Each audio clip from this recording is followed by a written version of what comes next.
Hey guys, so this week we have two presentations actually because we will be covering both chapters 24 and 25. So this is part 2 or chapter 25, which is the epidemiologic, ethical, and professional issues chapter. So ethics is the study of the nature and justification of principles that guide individuals to act in a moral manner consistent with society's customs, values, beliefs, and norms, or the study of the manner in which individuals behave in a situation. There are two types of ethics that we will be discussing in this PowerPoint presentation: professional and applied ethics. Professional ethics are the values and standards developed by a profession or discipline over a period of time that identifies the salient and inherent values of the profession or discipline. Whereas applied ethics is the practical, real-world application of values and principles to ethical issues, situations, or dilemmas. Ethical theories assist with the analysis of ethical dilemmas and guide an individual in determining their ethical actions. These are the two classical ethical theoretical frameworks. The deontology framework is based on a sense of moral obligation or duty. Deontology states that an action's moral rightness or wrongness depends on the action itself and the motivation behind said action, along with the moral obligation felt toward that action. In contrast, teleology determines the rightness or wrongness of an action solely based on the expected outcomes or consequences of an action.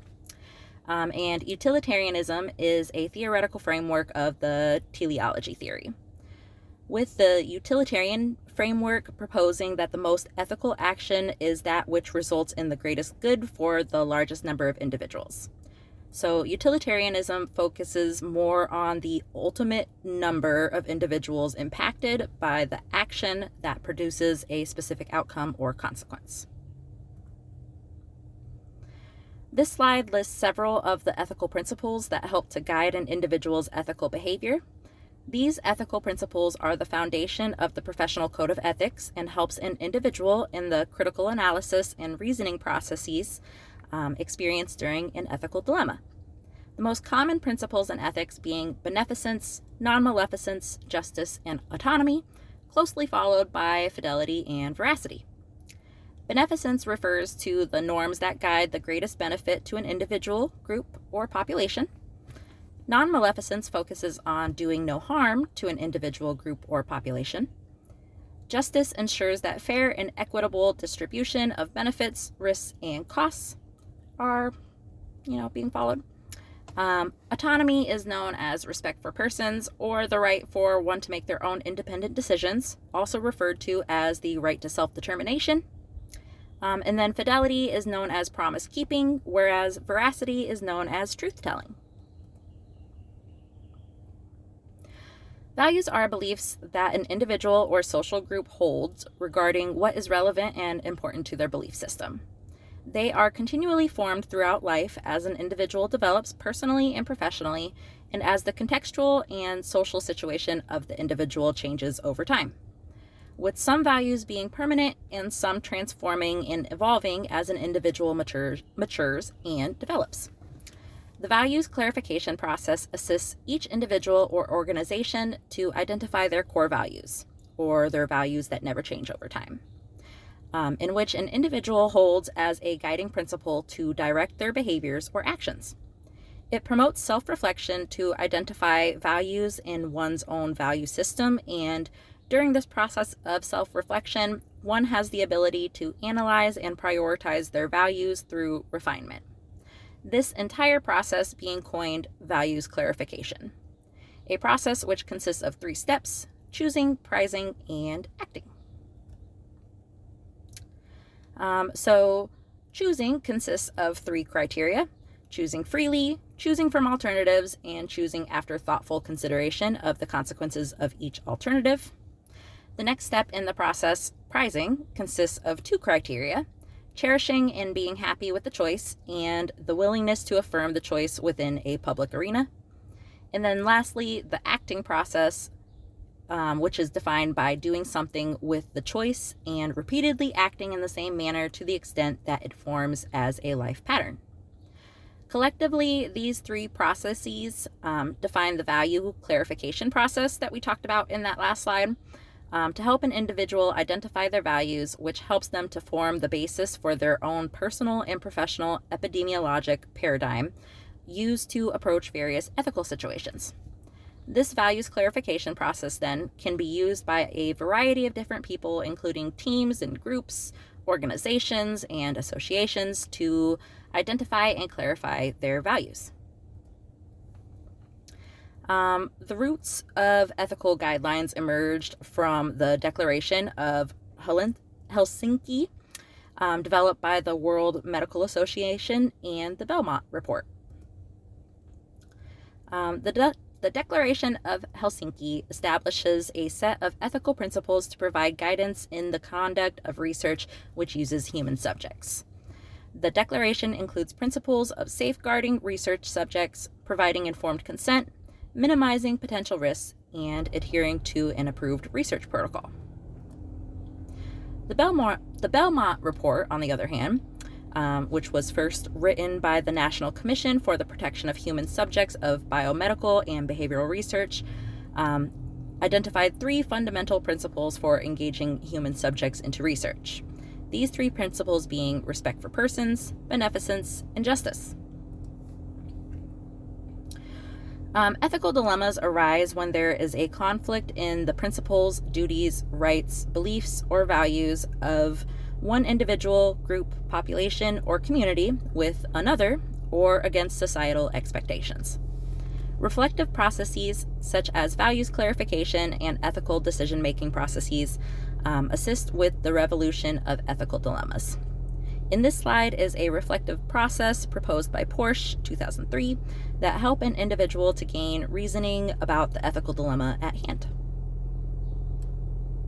And then here is the last few steps of the reflective process proposed by Porsche that we spoke about in that last slide. I'll let you guys kind of read that on your own time. And then this slide shows the steps in the decision-making process framework, or DMP framework. Most commonly used in the realm of bioethics, which involves the integration of ethics into biology and places the ethical question within the context of biology and health-related sciences.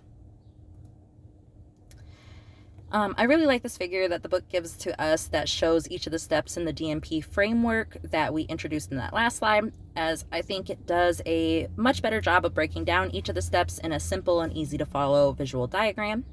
So here is that for you guys' viewing pleasures.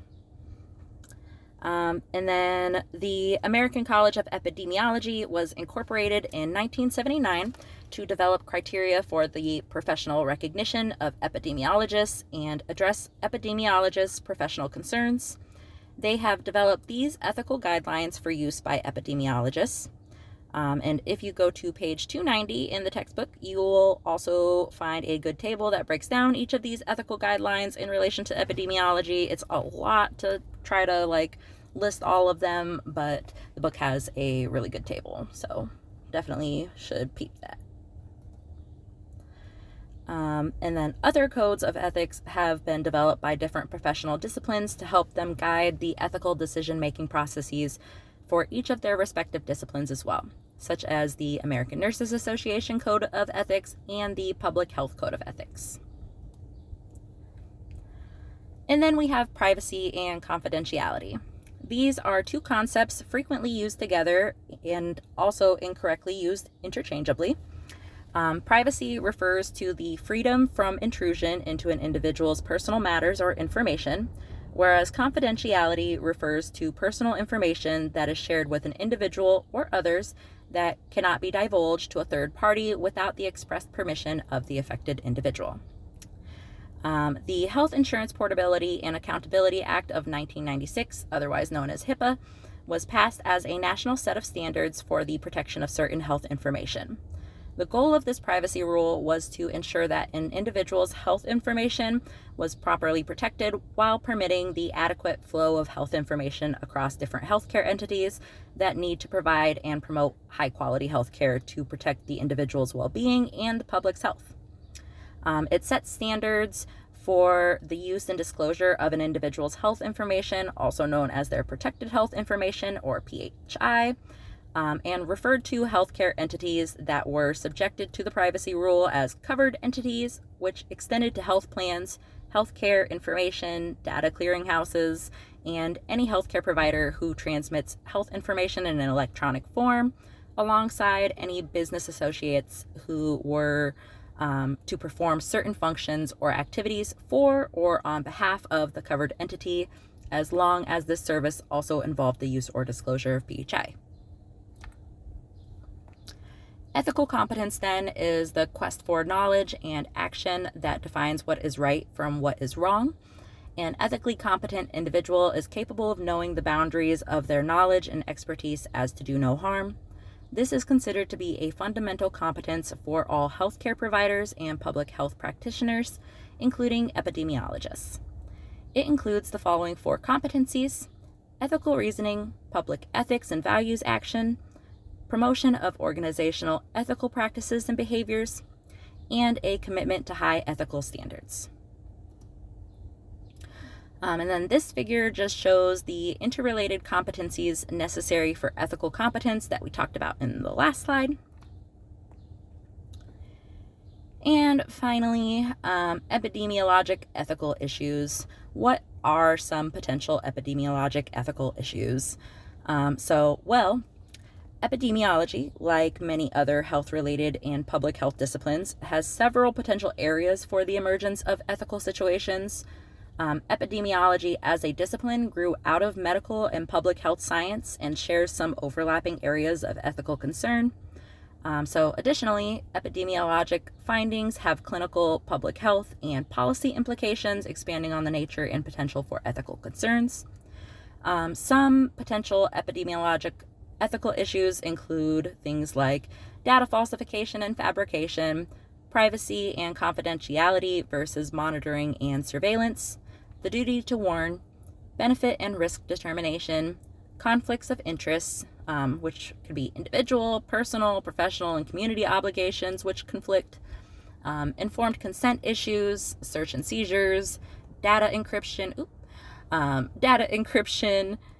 and data transfer, and then mandatory, compulsory versus voluntary screening practices. And then now here is the discussion questions that I created for this week. First one says to provide an example of an epidemiologic or healthcare related ethical issue that you find significant and tell us why you chose this issue, because I thought that might be interesting to explore. And then if you had to pick, what would you say are your top 3 ethical principles that you choose to live by and why?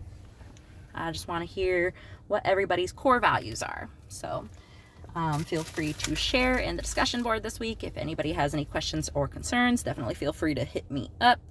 And that is the end of my presentation. All right. Have a good week, guys. All right. Bye.